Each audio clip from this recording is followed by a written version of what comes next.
صوم صوم صوم بشهر رمضان صوم صوم صوم صوم صوم صوم بشهر رمضان صوم صوم صوم صوم سنذيو فرض كأوغا فقراء سكذا سيا سنذيو فرض كأوغا فقراء سكذا سيا سقط رحل الكيتوسا ربي أسجود بريا ربي أسجود ركوعا سقط رحل الكيتوسا ربي أسجود بريا ربي أركوع سجودا رمضان. الحمد لله رب العالمين والصلاة والسلام على أشرف الأنبياء والمرسلين سيدنا محمد وعلى آله وصحبه وسلم. وحين إن شاء الله تعالى إنه كعد لدونا وحوغي إنه كورن دونا الأعذار المبيحة للفطر في رمضان. وحين أعذر دار هذا ee u baneeya qofku inuu afuro sida aynu ognahay macna bisha Ramadaan inuu afuro oo soom la aado dhamaanteed ama xilliyo kamida sida aynu wada ognahay diinteenu waa diin yusri iyo fudayd ku dhisan iyo waxay adoomadu ay karayaan oo aan mashaqo iyo dib ku keenaynin waxaanu leenahay markaa rafcul xaraj dhibta oo la kor qaado iyo inaan darar iyo mashaqo qofka mukallafka aan la gelinin waa maqaasida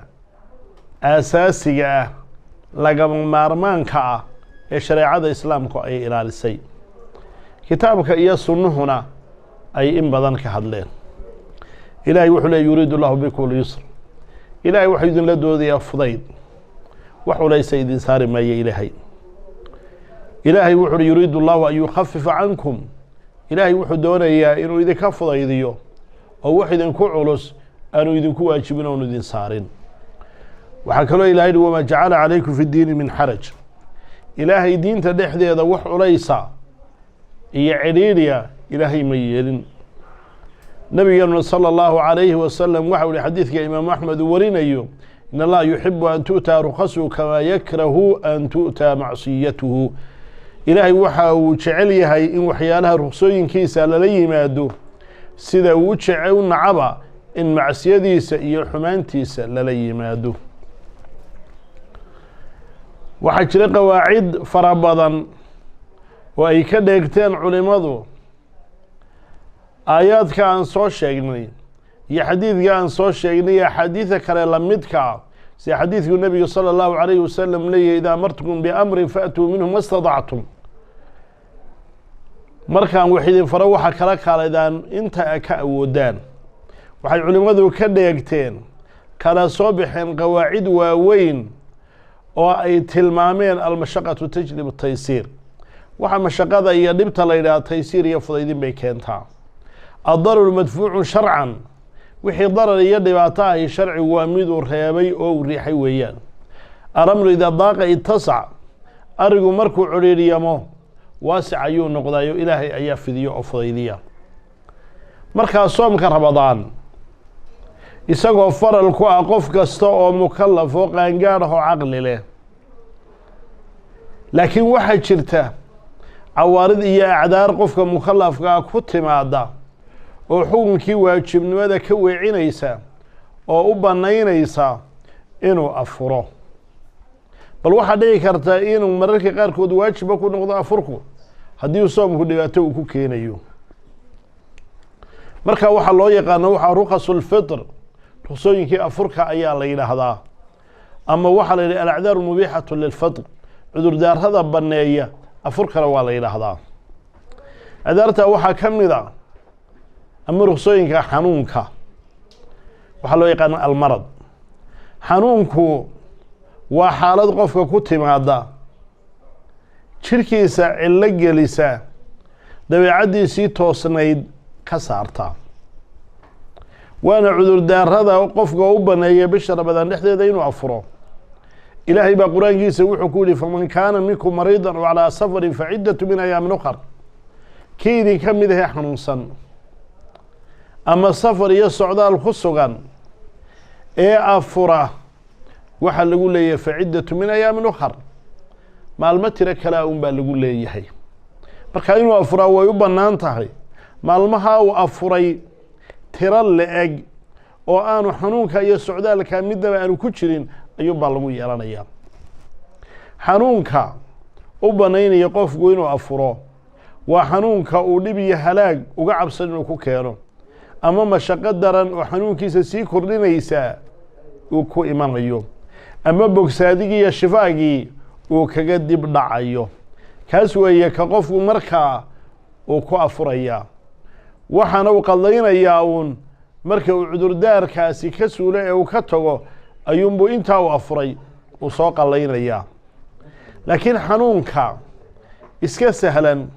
ee qofka darar iyo dhib iyo mashaqa aanay ku imanaynin, masalan ilig baa yar xanuunaya, far baa yar xanuunaysa, madaxa ayaa yar xanuunaya, kaa isaga u rusayn maayo oo u bannayn maayo afurkii. markaa qodobka koowaad ama cudurdaarka koowaad waa xanuunka. cudurdaarka labaad waa alkibar weyni iyo gabow. hadduu odaygii gabowbo ama islaantii gabowdo soomkiina ay awoodi waayaan waxaa loo rugseeyey inay iska afuraan, waayo awood soomkii uma leh, qallana laguma leh. mar haddii soomkii uu dhibayo mashaqo daran uu ku keenayo xilliyada sanadka oo dhan waxaa lagu leeyahay uun maalin kasta inay hal miskiin quudiyaan oo ay raashin siiyaan amaba ay afuriyaan oo cunto siiyaan. وعلى الذين يطيقونه فدية طعام مسكين. إلهي با يدي كوا يطيقون لا يطيقون أنكرين فدية طعام فدية أو راشن يقودين مسكين أيا لقول ليه. ابن عباس بقول ليه آيات منسوخة معها وحوي وأذي وينا يهوين ذي وين ذي أنكرين إني صومان مالين كسهل مسكين أي إسكقودين أيام وحلم الدقون أيا أيجنا وأن صومك كوا شوينين إفطار خاصية فدية سولسك بحنايا قفقي يسوون حنون سنة حنون هذا حليسة هو وين انت بدنا إنه أبرني إلى لجبك سنين قبا صومكينا أنا وودين قفقا سنة إسنو إسكا فريا هل كيم مالين بنا هل مسكين أيو إسكا قودينيا سيدا أوديجا يا إسلام دا سوكالي أيوم بالله من دقونيا قدر خاصة دحاد isaguna u banaynaya qofka afurka waxa weeye dumarka ayuu ku gaar yahay waa uurkii iyo jaqsiintii ilmaha ay jaqsiinayeen. fuqahadu waxay isku waafaqsan yihiin in loo banaynayo haweeneyda uur kale ama haweeneyda ilmaha jaqsiinaysa inay afuraan waa loo baneeyay haddii ay u baqanayaan nafdooda ama hadday u baqanayaan ilmahooda. waayo النبي صلى الله عليه وسلم وحي حديث إمام النسائي غير كي ورينيو إن الله وضع عن المسافر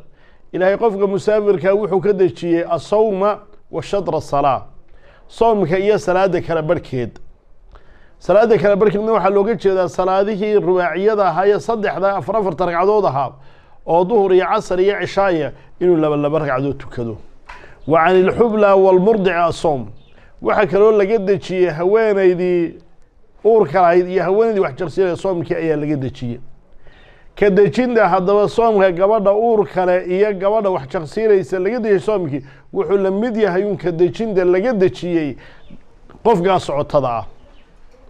maxaa lagu yeelanayaa? waxa lagu yeelanayaa inay qalleeyaan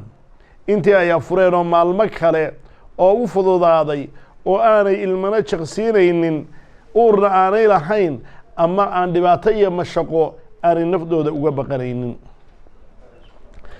yacni aqwaal badan bay culimmadu ka leeyihiin laakiin qowlka ugu raajixsani waa kaa. weliba shaaficiyada iyo qolyo kale waxay ugu daraan in mar haddii afurkeeda laba qof wada dheefsanayaan oo cabsi ilmaha ay tahay inay mud raashinana raacinayaan ayay ku daraan. laakiin qowlka ugu raajixsane culimadu ay xoojiyaan waa in qadlo keliya un lagu yeelanayo sidaa qofka socotada ah ee xadiidku israaciyeyba qallo un loogu yeelanayo waxaase laga maarmaana inaynu ogaano uur keligii iyo nuujin keligeed inaanay bannaynaynin inay u afuraan dumarku waxa bannaynaya afurka waxa weeye waa cabsida ruuxa dumar ah ee uur kale ama qofkan ruuxa dumar ee wax jaqsiinaysa ay ama nafdeeda ama ilmaha u baqanayso runtiina dumarka waxaan ku dhiirigelinayaa xilliyo badan oo iyagoo uur leh ama wax jaqsiinaya ay soomi karayaan baa jira haddii uurkoodu iska uur horaad yahay ama uur yacni xilliyada dhexaa yahay amaba xilliyada ay caafimaad qabto oonay baqanaynin amaba ilmihii way jaqsiinaysa laakiin ilmihii waa ilmo wax kala quudanaya oo naaskeedoo keliya un markaa qida iyo cunto aan ka dhiganaynin way soomi karayaan waxaa badan hadda su-aasha ugu badani waxa weeye sanadna waan dhalay sanadna waan jaqsiinayey intaasoo sane ayaanan soomin ayuunbaa dumarka ay leeyihiin marka waxaynu leenahay hadday dumarku dadaalayaan oo ay og yihiin soomkani faral laga doonayo inuu yahay waxa weeye intaa 11 bilood jaanis iyo waqti ay ka qaleeyaan waayi maayaan ha ku dadaalaan midda labaad haddaynu ogeyn dumarka oo salaadoodiina ay haylaydo marka caadadii ay waxooga yar rifeen soomkiina hadday meesha ka saaraan laga yaabo inaanay xoolaha zakana aanay bixinin xajna inaan uba suurto gelin maxaa arkaan islaamkoodii markaa u soo hadhayaba kelimatu tawxiidka oo quraan baaba u soo hadhaya marka ha ku dadaalaan baan dumarku ilaahay baan ugu fudaydinaya anugu dumar bishii sagaalada iyagoo ku jira sooman oo markaa aan waxba ku noqonin oo fara badan ayaan arkay qodobka afraad ee isaguna qofka sooman yacni u banaynaya inuu qofkii mukallafka ahaa afro ama cudurdaarku waa safarka qofku hadduu socdaalo socdaalkaana aanu uga qasdinaynin xeelad inuu ku afuro aanu ka dhiganaynin macsiyo iyo colaatanna aanu u safraynin waxa loo rugseeyey isaguna inuu iska afuro waayo nebigu sala alla alay slam asabru qidcatu min alcadaab waa qidco iyo gabal cadaaba ayuu ku tilmaamay faman kaana minkum mariidan aw calaa safarin faciddatu min ayaamin ukhar ilaahay wuxu uhi kaydii ka mid ahee xanuunsan ama safar iyo socdaal ku sugan tiro maalmo kale ah ayuunbaa lagu leeyo maalmaha u afuray oo kale ah xadiidkii aynu soo tilmaanay markii dhoweydeen iyadana ka hadlaynay gabadha markaa wax jaqsinaysa ama wax nuujinaysana waxaa nebigu sala allahu alay slam in allaha wadaca cani lmusaafiri som qofka musaafirka ilaahay soomkii ayuu ka dejiyey safarkan mubiixa ah dee afurka banaynayaana waa safarkaa dheer ee salaada rubaaciyada lagu gaabiyo weeye qofka qallo ayuunbaana lagu yeelanayaa maalmo kale oon markaa safarkaa ku jirin qofkuna door ayuu u leeyahay marka uu safara ku jira inuu soomayo inuu afuro hadba kii u sahlan ayuun baan u samaynayaa way xadiidka bukhaari muslim ay warinayaan nebigu sala allahu alayh wasalam waxay saxaabadu yihi anas ibnu malik safarna maca rasuulillahi sala allahu alay wasalam fi ramadaan nebiga ramadaan ayaan la safarnay markaa waxaa naga mid ahaa mid sooman iyo mid afuranba falam yucbi saa'imu cala almuftir muu ceebaynin kii soomanaa kii afurana wala lmuftiru cala saa'im kii afuraana kii soomanaa ma ceebaynaynin ama waxaa xadiidka saxiixu muslim abi saciid alkhudriy laga warinayo nebigu wuxuu leeyahay abi saciid kaanuu yaruuna ana man wajda quwa fasaama fa ina dalika xasan qofkii saxaabada ka mid a awood hele ee soomay inay wanaagsanta bay saxaabadu u arkayeen qofkii markaa tabardara ay ku dhacday iska afurana arrintaasina inay wanaagsan tahay ayay u arkeen markaa qofku hadba tii u sahlan inuu sameeye ayaa wanaagsan weliba safaradu maadaama oo kuwii hore aanay la mid ahayn oo mashaqadooda iyo dhibtoodu markaas aanay badnayn waxa habboon inuu markaa qofku ku dadaalo inuu soomo waayo hadhow soo qallaha uu intaasoo dhan soo qallaynayaa dhibteeday leedahay taas ayaana markaa adimadiisa beriyeelkeeda u degdeg badan qodobka shanaad ama cudurdaarka shanaad ee qofka u baneeya inuu afuro waxa weeye dafcu daruura inuu dhibaato difaacayo waxaa loo rugseeyaa afurkii mararkii qaarkoodna inuu waajib noqdaaba la arkaa daruuro iyo dhibaato timi darteed inuu afuro masalan qof biyo ku qarqoomay oo kale dee inuu biyahaa quuso oo uu afuro mooyaane si kale kuma badbaadin karo ikhmaadu xariiq buu sameynaya meel gubatay ayuu baktiinayaa inuu afuro mooye sidaana si kale kuma dafcin karayo waxa uu qofkaasi waajibba ku ah inuu afuro hadhow ayuunbuu soo qallaynayaa intaa uu afuray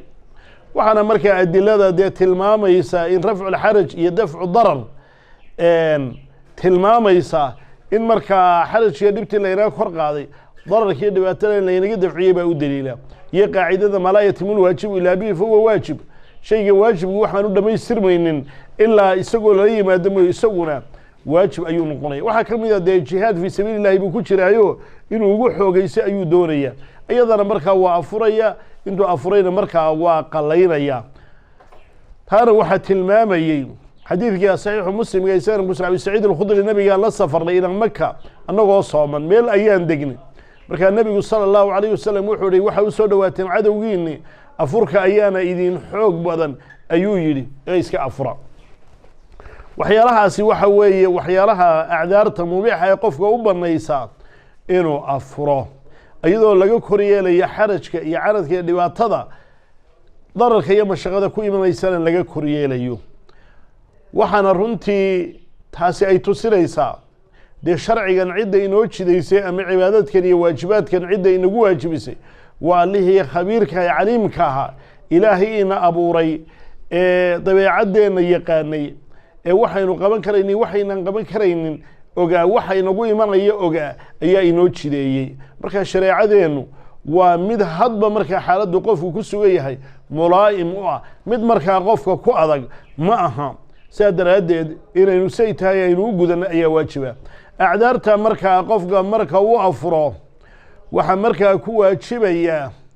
inay dee intii ayaamihii ay afureen inay qalleeyaan oo waa qofkii socotadaha ruuxii dumar ahaydee ilmaha jiqsinaysay ama nuujinaysay qofkii xanuunsanaya xanuun laga bogsado ciddii markaa qalla aanu ku waajibayna si qofkii weynaaya qofkii xanuunsanaya xanuun aan laga bogsanin qabayna ayagana qallihii iyo fidyadii ayuunbaa lagu leeyahay oo miskiin inay quudiyaana maalin kasta oo ay afureenba laakiin inuu qofku haddaba iska afuro min gayri cudrin markaa inuu iska afuraa ayada taasi waa kabiira min kabaa'ir dunuub waa dembiyaalka waaweyn ka mid a ee waciidka iyo goodiga darani xagga sharcigeennana uu ku soo arooray aada iyo laxaad markaa ha laysaga jiro oo dadku markaa soomka ha ku dadaalaan siduu yahayna markaa huu soomaan oo qofkii markaa ilaahay cudurdaarkaa uu siiyeyna dee ruksadiisaas iyo cudurdaarkiisaasu markaa qaadanaya qofkii aan ruksada iyo cudurdaarkaa markaa isagu haysaninna waxaa laga maarmaana inuu soomo oo soomkiisa markaasuu ilaaliyo ilaahayna waxaynu weydiisanaynaa inuu soomka iyo acmaasha kale dhammaantood inuu inoo fudaydiyo wabillahi towfiiq wasalaamu calaykum waraxmat ullahi wabarakaatu